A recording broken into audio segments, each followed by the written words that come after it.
Hello. आज शुरू करते हैं हम लोग अपनी सबसे आसान विषय गणित। और गणित में हम लोग सीख रहे हैं निर्देशांक ज्यामिति। निर्देशांक ज्यामिति में हम पहले वीडियो में देख चुके हैं निर्देशांक क्या होते हैं, एक्स अक्ष वाई अक्ष क्या होता है, मूल बिंदु क्या है, एक्स अक्ष पर वाई का मान 0 होता है, वाई अक्ष पर एक्स यानी कि भुज का मान 0 होता है। इन सब की चर्चा हम वीडियो 1 में कर चुके हैं। आज हम लोग देखेंगे किसी भी बिंदु को किसी चतुर्थांश में कैसे निरूपित करेंगे। जैसे कुछ देखिए पॉइंट्स दिए हैं 3,2, 9,-5, -4, -3 और -6, -3। ये पॉइंट हैं, ये बिंदु हैं। ये एक्स अक्ष पर चली गई दूरी भुज, वाई अक्ष पर चली गई दूरी कोटि होती है। यहाँ देखो ये निर्देशांक लिखा है। कोई भी निर्देशांक जो होता है वो इस तरह का छोटे ब्रैकेट में भुज कामा कोटि। भुज एक्स अक्ष पर चली गई दूरी को भुज कहते हैं। अगर एक्स अक्ष ये रहा और ये एक्स अक्ष वाई अक्ष, एक्स अक्ष पर जो दूरी चलते हैं उसे कहते हैं भुज, और वाई अक्ष पर जो दूरी चलते हैं उसको कहते हैं कोटि। तो अगर इस तरह से कुछ लिखा है तो ये एक बिंदु है और इसमें एक्स अक्ष पर चली गई दूरी 3 इकाई है, वाई अक्ष पर चली गई दूरी 2 इकाई है। चलो इस बिंदु को हम लोग इस पर निरूपित करते हैं। अब देखो एक्स अक्ष पर चली गई दूरी 3 इकाई है यानी ये रहा, और वाई अक्ष पर चली गई दूरी 2 इकाई, तो 1 2 ये रहा। अब इन दोनों से होती हुई रेखाएं खींचेंगे तो ये बिंदु अपना यहाँ पर है, ये है 3,2, 3,2। अगर ये इस बिंदु की बात करें तो ये बिंदु ए है और ये है 3,2। अगर इस तरह से हम बिंदु जैसे ये है 9,-5, 9,-5, तो एक्स अक्ष पर प्लस दिशा में 9 इकाई दूरी चलना है यानी इस तरफ 9 इकाई चलना है, ये रहा है, ये लाइन होगी। वाई अक्ष पर -5, तो ये रहा वाई अक्ष। इस तरफ तो सभी धनात्मक है, नीचे है वाई अक्ष का निगेटिव मान यानी ऋणात्मक मान, और यहाँ पर है कितना -5, तो -5 जो होगा वो ये रहा, और इसको ऐसे मिला देंगे और जो ये पॉइंट होगा दिस इज विल बी 9,-5। ये बिंदु आ जाएगा 9,-5। कैप कहाँ गया हो, 9,-5। इसी तरह से अगर इस बिंदु को इसका निरूपण करना तो ये है -4। अब एक्स अक्ष पर -4 इस तरफ मिलेगा, ये मूल बिंदु है, मूल बिंदु के इधर आएंगे तो 1 2 3 4, ये रहा -4, और -3 यानी -3 ये वाई अक्ष का माइनस ये रहा 3, ये और इसको मिलाएंगे, ये जो बिंदु है ये है -4, -3 है, यानी यहाँ से हमें मिल गए बिंदु -4, -3, -6, -3, तो -6 तो ये रहा एक्स अक्ष का -6 ये बिंदु है, और वाई अक्ष पर +3 ये बिंदु, इन दोनों को मिलाएंगे, यहाँ पर यह जाना -6, -3 अपना ये बिंदु हो जाएगा। ओके, चलो कुछ अन्य बिंदुओं पर भी आगे हम लोग चर्चा करते हैं। वह चतुर्थांश ज्ञात कीजिए, यानी क्वेश्चन है वह चतुर्थांश ज्ञात करो जिसमें निम्न बिंदु स्थित हैं। जैसे पॉइंट लिखा है -1, -4 यानी -1, -4, 4, 1, 3, 2, -1, 2, 7, 2। अब ये किस चतुर्थांश में स्थित है ये हमको ज्ञात करना है। सो आई विल डिस्कस, इसलिए हम डिस्कस करेंगे पहले कि ये हमारे हैं एक्स अक्ष, x dash y dash, this is ये प्रथम चतुर्थांश है, द्वितीय चतुर्थांश है, तृतीय चतुर्थांश है, जबकि ये हमारा चतुर्थ चतुर्थांश है। अब कोई बिंदु यहाँ पर स्थित है, यहाँ स्थित है, या यहाँ स्थित है, या स्थित है, यानी कोई पॉइंट है और उसकी पोजीशन वो फर्स्ट क्वाड्रेंट में है, सेकंड में है, थर्ड में या फोर्थ में है, इसके बारे हम उस जो पॉइंट होगा उसके क्वाड्रेंट के साइन से, यानी वो जो चतुर्थांश के जो बिंदु के निर्देशांक होंगे उनके चिन्हों से यह ज्ञात कर लेंगे कि वह बिंदु किस चतुर्थांश में स्थित है। देखो चूंकि ये एक्स अक्ष है, ये अपना मूल बिंदु है, मूल बिंदु के निर्देशांक 0, 0 होते हैं। एक्स अक्ष पर स्थित किसी भी बिंदु के निर्देशांक x, 0 होते हैं। x मतलब x का मान इस पर बदलता रहेगा, x अक्ष पर x का मान बदलता रहेगा, y का मान सदैव 0 होने वाला। y अक्ष का निर्देशांक होता है 0, y। इसका मतलब ये है कि y अक्ष पर किसी भी बिंदु का मान अगर देखें तो केवल वाई मान ही बदलेगा, यानी कोटि बदलेगी, भुज सदैव 0 ही रहना। इसी हिसाब से एक्स अक्ष जो मूल बिंदु है उसके निर्देशांक 0,0 है। अब चूंकि एक्स अक्ष, ये मूल बिंदु, एक्स अक्ष के यानी मूल बिंदु के दाहिनी तरफ, मूल बिंदु के राइट साइड में एक्स अक्ष सदैव धनात्मक है, यानी इस तरफ जो भी पॉइंट मिलेंगे वो प्लस के होंगे, और इस तरफ मूल बिंदु से लेफ्ट साइड में आओगे तो माइनस का होगा। इसी तरह से मूल बिंदु यानी कि ओरिजिन बोलते हैं, मूल बिंदु को ओरिजिन बोलते हैं। ओरिजिन से ऊपर जाओगे तो वाई एच प्लस का होगा, और ओरिजिन से नीचे जाओगे तो वाई एच निगेटिव होगा, नकारात्मक होगा, ऋणात्मक होगा। तो अब देखो, अगर हम पहले चतुर्थांश में चलें तो या तो इस तरफ चलेंगे, या तो इस डायरेक्शन में जाएंगे, या फिर इस डायरेक्शन में जाएंगे। इस तरफ की डायरेक्शन पॉजिटिव, ऊपर की डायरेक्शन भी पॉजिटिव, यानी कि यहाँ पर एक्स अक्ष भी पॉजिटिव है, वाई अक्ष भी पॉजिटिव है।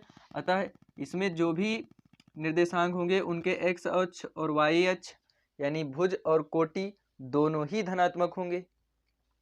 इसी तरह से आए द्वितीय चतुर्थांश में, अगर दूसरे चतुर्थांश यानी सेकंड क्वाड्रेंट में हम चलेंगे तो या तो इस तरफ चल सकते हैं और या फिर इस तरफ चल सकते हैं। अगर हम इस दिशा में जाएंगे, इस डायरेक्शन में चले हम, तो ये एक्स अक्ष की दिशा है, और कैसी दिशा है, निगेटिव डायरेक्शन है, इसलिए एक्स अक्ष पर एक्स निर्देशांक जो होगा वो माइनस में आएगा। अब वाई डायरेक्शन की बात करें तो वाई डायरेक्शन चूंकि मूल बिंदु से ऊपर जाने पर वाई पॉजिटिव है, इसलिए इस वाई निर्देशांक जो होगा वो धनात्मक होगा। तीसरे चतुर्थांश में आए तो या तो नीचे जाएंगे या इस तरफ जाएंगे। अगर इस तरफ गए तो एक्स अक्ष की ऋणात्मक डायरेक्शन है ये, तो यहाँ पर हमको जो एक्स निर्देशांक मिलेगा वो माइनस होगा। अगर नीचे गए तो वाई अक्ष मिलेगा, वाई अक्ष भी निगेटिव है, इसलिए हमें यहाँ वाई अक्ष का निर्देशांक भी निगेटिव ही मिलेगा। चतुर्थ चतुर्थांश की बात करें तो या तो इस तरफ चलेंगे दाहिने साइड में, या फिर नीचे जाएंगे। अगर हम एक्स अक्ष पर चलते हैं तो एक्स अक्ष पर चलेंगे दाहिनी तरफ, जो कि धनात्मक दिशा है, इसलिए एक्स निर्देशांक जो होगा वो धनात्मक होगा। नीचे जाएंगे, वाई अक्ष की निगेटिव डायरेक्शन है, इसलिए हमें ये वाई अक्ष का निर्देशांक माइनस का मिलेगा। यानी अगर किसी बिंदु के निर्देशांक प्लस प्लस हैं, यानी दोनों एक्स निर्देशांक और वाई निर्देशांक दोनों ही धनात्मक हैं, तो वह बिंदु पहले चतुर्थांश में होगा। अगर किसी बिंदु के एक्स निर्देशांक माइनस है और वाई निर्देशांक प्लस है तो वह दूसरे चतुर्थांश में होगा। दोनों ही निगेटिव हैं, एक्स अक्ष एक्स जो भुज है वो भी निगेटिव है और कोटि वो भी निगेटिव है, तो तीसरे चतुर्थांश में होगा। और अगर एक्स अक्ष पर चली गई दूरी यानी कि भुज, एब्सिसा और ऑर्डिनेट इंग्लिश में बोलते हैं, अगर वो प्लस माइनस है तो चतुर्थांश में होगा। अब देखो यहाँ पर इस पॉइंट को देखते हैं, ये पॉइंट में -1, -4 है, तो यानी -1, -4, चूंकि इसमें एक्स अक्ष ऋणात्मक है, वाई अक्ष भी ऋणात्मक है, अतः ये तृतीय चतुर्थांश में स्थित है, थर्ड क्वाड्रेंट में स्थित है। कैसे जान पाए, चिन्ह से जान गए, चूंकि -x भी ऋणात्मक, वाई भी ऋणात्मक, अतः ये तीसरे चतुर्थांश में। x प्लस का 4 प्लस का 1 ये दोनों प्लस हैं, इसलिए फर्स्ट क्वाड्रेंट में है। 3, -2, अब 3 प्लस है, यानी एक्स अक्ष की वो 3 प्लस है, प्लस का 3 है ना, तो एक्स अक्ष की प्लस डायरेक्शन, और प्लस डायरेक्शन इन दाहिनी तरफ, और वाई अक्ष का निगेटिव मतलब नीचे। तो अगर एक्स धनात्मक है वाई ऋणात्मक है, एक्स धनात्मक वाई ऋणात्मक, मतलब ये चतुर्थ चतुर्थांश में होगा। ये बिंदु अपना फोर्थ क्वाड्रेंट में आएगा, फोर्थ क्वाड्रेंट। -3, 1, अब एक्स अक्ष नकारात्मक है, मतलब लेफ्ट साइड में जाना है आपको, यहाँ से इस तरफ, और वाई प्लस है ऊपर जाना, ये दूसरे चतुर्थांश में होगा, यानी सेकंड क्वाड्रेंट में आएगा, सेकंड क्वाड्रेंट में। और 2, 7 है, अब 2, 7 कहाँ मिलता है, तो 2, 7 मिलता है, 2, 7 मिलेगा, दोनों प्लस है, फर्स्ट क्वाड्रेंट में है, फर्स्ट क्वाड्रेंट यानी प्रथम चतुर्थांश, इसको बोलते हैं प्रथम, इसे लिख ही दो, प्रथम चतुर्थांश। और ये हो जाएगा तृतीय चतुर्थांश, और ये हो जाएगा द्वितीय चतुर्थांश, द्वितीय चतुर्थांश, और ये फिर आ जाना है प्रथम चतुर्थांश, प्रथम चतुर्थांश। अगर कोई कारण कहे तो ऐसे लिखना, एक्स अक्ष चूंकि भुज धनात्मक तथा कोटि भी धनात्मक है इसलिए यह बिंदु प्रथम चतुर्थांश में है। भुज धनात्मक कोटि ऋणात्मक इसलिए यह तृतीय चतुर्थांश में है। भुज ऋणात्मक कोटि धनात्मक द्वितीय चतुर्थांश है। भुज कोटि दोनों धनात्मक प्रथम चतुर्थांश, भुज कोटि दोनों ऋणात्मक तृतीय चतुर्थांश, भुज ऋणात्मक कोटि धनात्मक द्वितीय चतुर्थांश, भुज धनात्मक कोटि ऋणात्मक चतुर्थ चतुर्थांश। ओके, चलो अब चलते हैं कुछ अन्य सवालों। निम्न बिंदु किस अक्ष पर स्थित हैं? इन बिंदुओं के बारे में हमें यह बताना है कि ये बिंदु किस अक्ष पर हैं, किस एक्सिस पर हैं। चूंकि कार्तीय तल है ये अपना, और एक्स अक्ष एक्स डैश, ये एक्स होता है, एक्स डैश, वाई डैश, और ये है मूल बिंदु 0,0। हम जानते हैं ये अपना एक्स अक्ष है, बोल ही दो इसको एक्स अक्ष, और इसी तरह से ये है वाई अक्ष। एक्स अक्ष पर किसी भी बिंदु के निर्देशांक होते हैं x, 0, यानी x का मान बदलेगा, y का मान सदैव 0 रहेगा x अक्ष पर। इसी तरह y अक्ष के जो निर्देशांक होते हैं 0, y। y पर x अक्ष यानी कोटि का मान सदैव 0 है और y बदलता रहता, तो y बदल जाएगा, x 0 ही रहेगा, x बदलेगा, y सदैव 0 ही रहेगा। इसलिए अब यहाँ पर एक पॉइंट दिया गया है कि 2,0, बताइए किस अक्ष पर होगा 2,0? x, y जो निर्देशांक होते हैं, चूंकि हमको याद है निर्देशांक बराबर भुज कामा कोटि। हिंदी मीडियम वालों, तुम्हारे लिए हिंदी बना रहे, नहीं तो इंग्लिश में पढ़ाना आसान होता थोड़ा सा। ये यहाँ एब्सिसा ऑर्डिनेट, और ये भुज कोटि अच्छा भी नहीं अच्छा लगता कहने में, this is my mother tongue. 2,0, जैसे 2,0, अब यहाँ पर 2 है, वो कोटि 0, कोटि 0 कहाँ है? कोटि 0 एक्स अक्ष पर है। इसका मतलब ये जो बिंदु है, बिंदु ए 2,0 एक्स अक्ष पर स्थित है, एक्स अक्ष पर स्थित है। बिंदु बी कहाँ है? यहाँ पर कोटि 0 है, कोटि 0 कहाँ होती है? Sorry, Bhuj 0, I am very sorry, Bhuj जो है 0, भुज 0 होता है एक्स अक्ष पर, इसलिए यह बिंदु बी 2,0, 0,2, वाई अक्ष पर स्थित है। इसी तरह जो है सी तो भाई साहब मूल बिंदु है, सी मूल बिंदु है। डी -1, 0 कहाँ पर है? -1 यानी ये रहा, यहाँ पर कहीं यहाँ होगा, यानी ये है एक्स अक्ष पर, 0,7 0 एक्स अक्ष पर, वाई अक्ष पर एक्स यानी भुज 0 होता, ये है वाई अक्ष पर। Okay done. अब यहाँ तक कितना समझे? अब हम लोग आगे पढ़ते हैं डिस्टेंस फार्मूला, यानी दूरी का सूत्र। पहले कुछ इसमें प्रश्न हैं, इनको हम लोग देख लेते हैं। कि लिखा है कि मूल बिंदु के निर्देशांक क्या हैं। ये ओरली क्वेश्चन पूछे जा सकते हैं या 1-2 नंबर के प्रश्न आ सकते हैं। 1 नंबर में कि मूल बिंदु के निर्देशांक, मूल बिंदु के निर्देशांक क्या होने वाले? मूल बिंदु के निर्देशांक 0,0, मूल बिंदु के निर्देशांक 0,0 हो जाएंगे। इसके अलावा क्वेश्चन आ सकता है आपसे, कोटि 0 वाला बिंदु कहाँ स्थित होगा? तो जिनमें कोटि 0 होती हैं वो कहाँ होते हैं? जिनमें कोटि 0 होते हैं वो एक्स अक्ष पर स्थित है। कहाँ पर?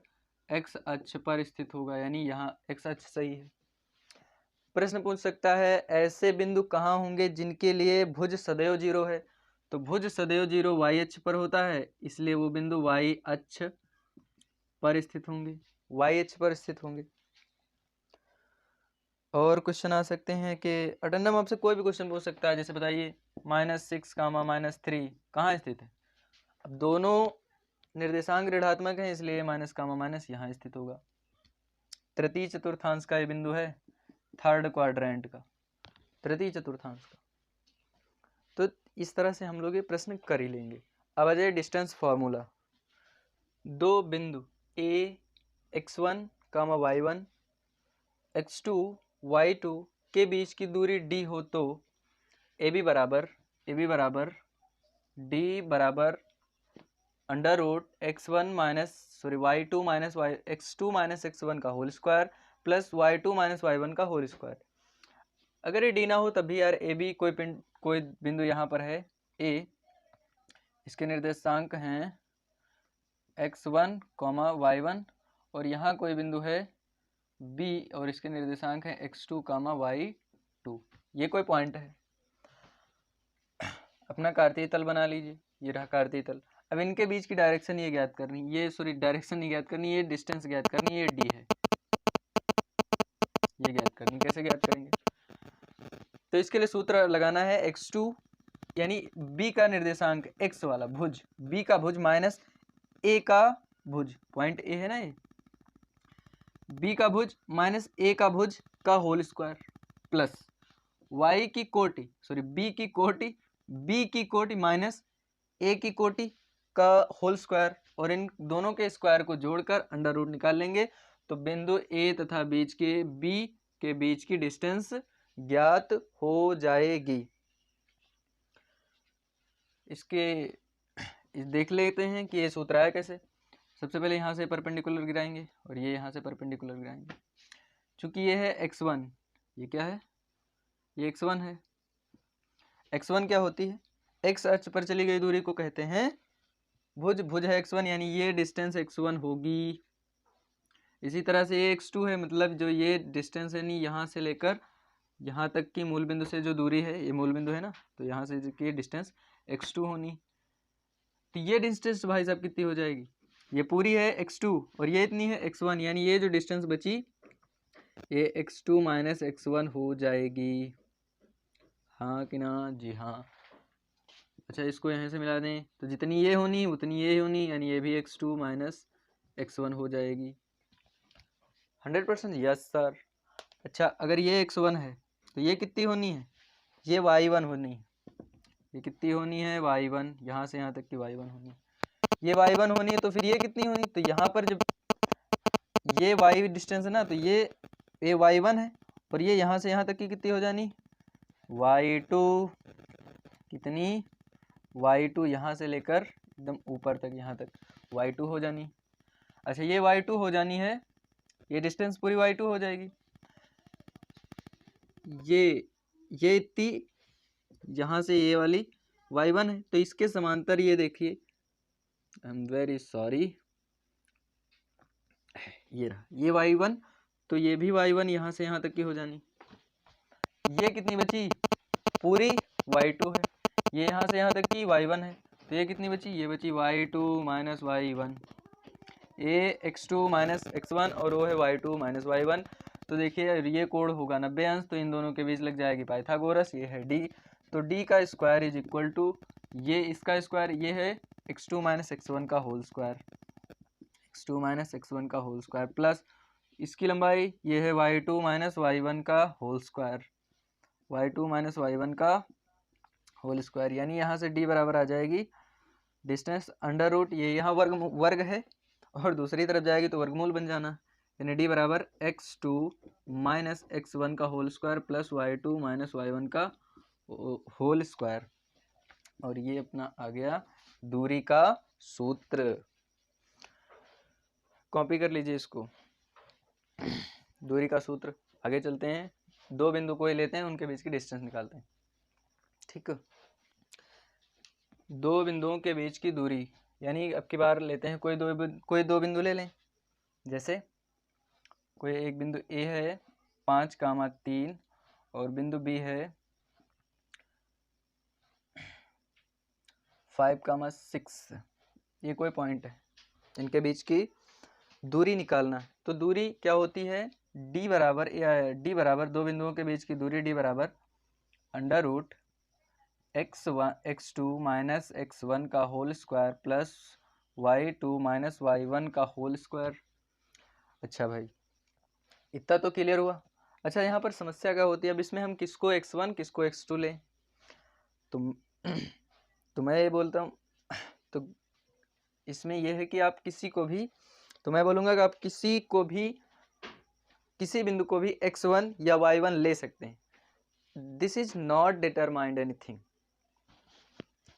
कोई दिक्कत नहीं, आप चाहे इसको ले लीजिए, चाहे इसको x1 मान लीजिए, x2 मान लीजिए, x1 मान लीजिए, सॉरी x2 मान लीजिए, y2 मान लीजिए। तो लिखेंगे माना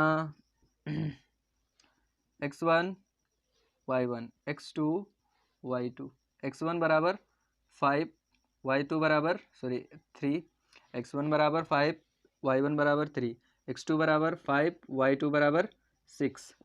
तब दूरी d बराबर अंडर रूट x2 यानी 5 माइनस 5 का whole square plus y2 6 minus y1 3 का होल स्क्वायर। 5 से 5 को सब्ट्रैक्ट करेंगे 0 आना है, तो 5 माइनस 5 करेंगे तो 0 का होल स्क्वायर प्लस 3 का होल स्क्वायर अंडर रूट ये 3 0 प्लस 3 त्रिका 9 आ जाना है।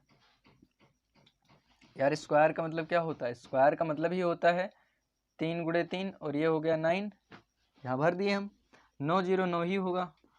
अब जो दूरी आनी है d, सॉरी जो d बराबर होना है अंडर रूट 9, देखो भैया कैमरे में कहाँ तक आता, ओके, यहाँ से दूरी 9 आ गई। अब दूरी 9 आई, अंडर रूट में 9 है, अब इसका अंडर रूट निकालना आता है ना? हाँ आता है जी। अगर अंडर रूट में लिखा है 9 तो पहले 9 के करो गुणनखंड, 3 से काटेंगे 3 त्रिका 9, 3 त्रिका 3 का 3, यानी ये आ जाएगा 9 की जगह लिख सकते हैं 3 गुणे 3। अब ये यहाँ से एक संख्या निकलेगी बाहर तो इसका माना जाएगा 3, यानी इसका मतलब है d बराबर अंडर रूट 3 गुणे 3, d बराबर अंडर रूट, देखो यहाँ से अब एक स्टेप क्यों बढ़ाएं, यहाँ से एक संख्या ये जोड़ा बनाएंगे और जोड़े से एक संख्या बाहर करेंगे और इसका मान हो जाना है 3 इकाई। सिंपल सी बात, ये इस तरह से हल हो गया। ओके जी, अगला क्वेश्चन है अपना, निम्न बिंदुओं के बीच की दूरी ज्ञात कीजिए। पहला बिंदु है a 2 कामा -3, b -3 कामा 6, इनके बीच की दूरी ज्ञात करना। तो चूंकि दूरी का सूत्र हम जानते हैं, दूरी का सूत्र क्या होता है, d बराबर under root x2 minus x1 का whole square plus y2 minus y1 का होल स्क्वायर। बस मान यही होता है सूत्र, और यहीं से निकाल लेते हैं d मतलब डिस्टेंस, यहाँ हम लोग ए बी लिखते हैं, डिस्टेंस मतलब ए बी, दो बिंदुओं के बीच की दूरी अंडर रूट। आप b को मान लीजिए x2 y2, a को मान लेंगे x1 y1। तो x2 है -3, भरेंगे -3 माइनस, सॉरी यहाँ कॉमा नहीं लगता, -3 माइनस a है +2, यहाँ लिखेंगे +2 का whole square plus b 6 minus के 3 का होल स्क्वायर आना, ये अंडर रूट ऐसे चलेगा। देखिए माइनस माइनस ऐड हो जाता है, माइनस माइनस का मतलब ये है ये माइनस के 3 और माइनस के 2 जुड़ जाएंगे। कैसे जुड़ेंगे?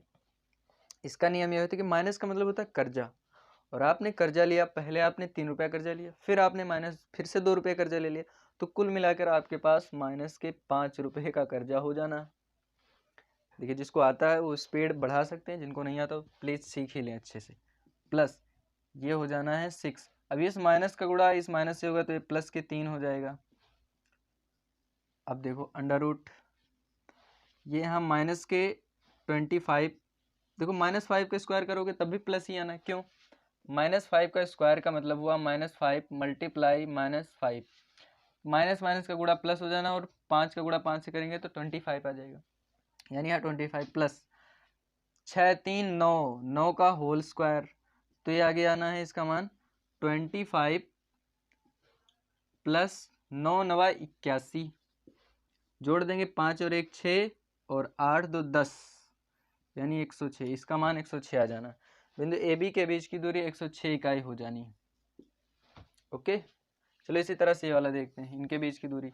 अब सूत्र नहीं लिखेंगे बार बार, और अंडर रूट सीधा आंसर, -3 -6 का होल स्क्वायर -6 -9 का होल स्क्वायर। इनको ऐड करेंगे, ये देखो माइनस माइनस ऐड हो जाना, जैसे यहाँ ऐड किए वैसे ये भी ऐड हो जाएंगे और माइनस के 9 बन जाएगा का whole square plus -9 -6 -16 add sorry -6 और -9 ऐड होके माइनस के 15 बन जाएंगे और इसका होल स्क्वायर। -9 का होने का मतलब है स्क्वायर करेंगे तो प्लस हो जाएगा। कैसे हो जाएगा अभी देखा था, नहीं हो तो वीडियो रिवाइज कर लिया करो। ये 81 का हो प्लस ये 15 का गुणा 15 से करेंगे आएगा 225, कर लेना 225 ही आएगा। 15 का गुणा करेंगे, इनको ऐड करेंगे तो 5 1 6 2 8 10 2 और 1 हासिल 3 306, यानी कि जो डी आ जाएगी वो 306 इकाई होगी। अच्छा आप कहेंगे अंडर रूट के आगे प्लस माइनस लगता है, हम कहेंगे हाँ जी अंडर रूट के आगे सदैव प्लस माइनस लगता है, नो डाउट, बट ये दूरी है, ये डिस्टेंस है, दो बिंदुओं के बीच की दूरी है, तो दूरी सदैव धनात्मक होती है, इसलिए हम अंडर रूट के आगे प्लस माइनस के साइन नहीं लगाते हैं, सदैव ही ये प्लस में होता है इसका आंसर। ओके चलो इस बिंदु के बीच की दूरी निकाल लेते हैं, ए बी के बीच की, यहाँ वहाँ पी क्यू था, अंडर रूट में कितना आना है आंसर 6 -9 का होल स्क्वायर, 6 -9 का होल स्क्वायर प्लस 9 - 6 का होल स्क्वायर। ये कितना है 6 में से 9 घटाओगे, यार आपने कर्जा ले रखा है 9 रुपये का और आप जमा कर रहे हैं 6 रुपया, तो -3 बच जाएगा कि नहीं बच जाएगा, हाँ बच जाएगा, यानी -3 का होल स्क्वायर प्लस 9 में से 6 घटाओगे तो बचेगा 3 का होल स्क्वायर, -3 का स्क्वायर करोगे 9 आएगा और +3 का स्क्वायर करोगे तब भी 9 ही आना है, ऐड करोगे तो ये हो जाएगा 18 का अंडर रूट, इसको जब आप लिखेंगे तो 9 गुणे 2 लिखा जाएगा। अच्छा 9 का वर्गमूल निकल जाएगा, 9 का वर्गमूल निकलेगा 3, 2 का नहीं निकलेगा, तो इसको लिख देंगे 3√2 इकाई, सॉरी, तो इसका आंसर आ जाएगा 3√2 इकाई। Okay sorry,